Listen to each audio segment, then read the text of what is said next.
হরে কৃষ্ণ। দেখো দিদি ভাইরা, আমি অর্চনা, আমাদের শাশুড়ি বৌমা রান্নাঘরে। দেখো আমি একটা রেসিপি নিয়ে চলে এসেছি, তবে নতুন রেসিপি না। তোমরা এইসব রেসিপি দেখেছো, খেয়েছো, কীভাবে খেয়েছো জানিনি। আমি কিভাবে করব সে রেসিপিটা প্রথম থেকে শেষ পর্যন্ত দেখার অনুরোধ রইল। তোমরা দেখে যদি ভালো লাগে লাইক কমেন্ট শেয়ার করবে, আমাদের চ্যানেলটা সাবস্ক্রাইব করে নেবে। ফেসবুক থেকে দেখলে আমাদের চ্যানেলটা ফলো করবে, সকলের সঙ্গে শেয়ার করবে। নতুন বন্ধু হলে আমাদের চ্যানেলটা সাবস্ক্রাইব করে নেওয়ার অনুরোধ রইল। কমেন্টে লিখবে। দেখো আমি গাঁঠি কচু নিয়েছি, ছাড়ি নিয়েছি। গাঁঠি কচু আর আলু দিয়ে আমি দম করব।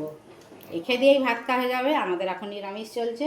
আমি গাঁঠি কচুগুলো প্রেসারে দুটো সিটি মেরে নিয়ে তোমাদেরকে পরের ভিডিওটা আবার শেয়ার করব। দেখো দিদি ভাইরা, গাঁঠি কচু রেসিপিটি বানাবার জন্যে এই দেখো, এতে আদা বাটা নিয়েছি, টমেটো নিয়েছি, দুটো কাঁচা লঙ্কা, ধনে গুঁড়ো, জিরে গুঁড়ো আর সাদা তিল।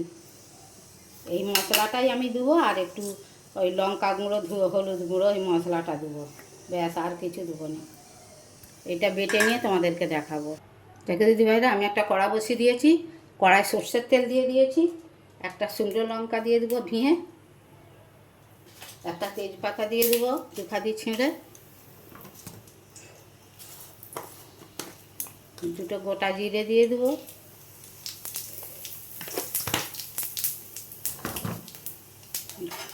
দুটো ক্যারি পাতা দিয়ে দেবো, চারটে গোটা মরিচ দিয়ে দেবো, লবঙ্গ দেবো, দারচিনি দিয়ে দেবো,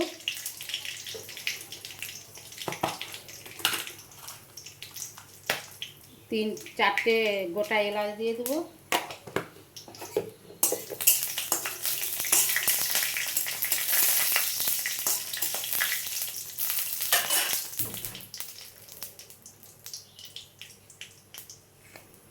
একটু হিং দিয়ে দেবো যেহেতু নিরামিষ।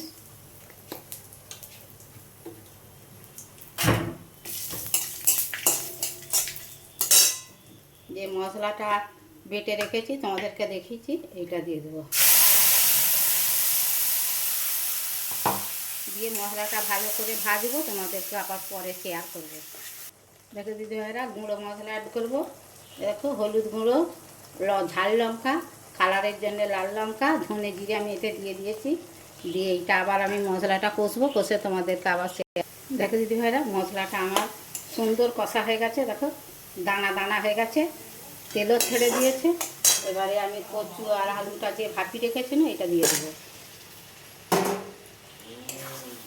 আমি ভাপাবার সময় নুন দিয়েছি, যার তার এখন নুন দিইনি। আমি লাস্টের দিকে চেখে দেখে যদি লাগে একটু দেবো। এটা ভালো করে কষে নিয়ে তোমাদেরকে আবার শেয়ার করব। দেখো দিদি ভাইরা, নিরামিষ তরকারি আমি হালকা করে চিনি দেবো একটু, স্বাদটা ব্যালেন্স রাখার জন্য। মিষ্টি ফিষ্টি কিছু না দিয়ে আমার জিনিসটা কষা হয়ে গেছে। এবারে আমি পরিমাণ মতো জল ঢেলে দেবো।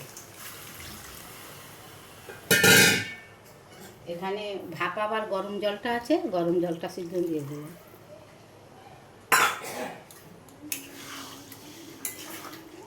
দিয়ে চাপা দিয়ে দেবো, হয়ে গেলে তোমাদের সাথে শেয়ার করবো। দেখো দিদি ভাইরা, কচুটা এত সুন্দর, দেখো গলে গেছে। আলু দেখো, আলু সিদ্ধ হয়ে গেছে।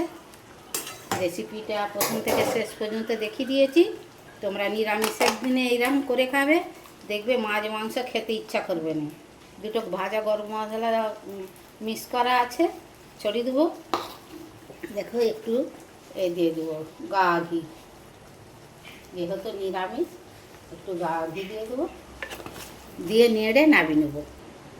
দেখো দিদি ভাইরা, গাঁঠি কচুর রেসিপিটা আমার কত সুন্দর হয়েছে। দেখো কাই কাই করে রেখে দিয়েই ভাত খাওয়া যাবে। যদি ভালো লাগে, আমি ভিডিওটা প্রথম থেকে শেষ পর্যন্ত দেখিয়েছি, এইভাবে করে খাবে। কমেন্টে লিখবে আমার গাঁঠি কচুর রেসিপিটা কেমন হয়েছে, তাহলে ধন্যবাদ জানাতে সুবিধা হবে। তোমরা কে কোথা দিয়ে ভিডিও দেখছো আমাদের কমেন্টে লিখবে। তোমরা শ্রাবণ মাসে মহাদেবের কৃপায় যে যেখানেই আছো ভালো থাকো, সুস্থ থাকো। হরে কৃষ্ণ, রাধে রাধে।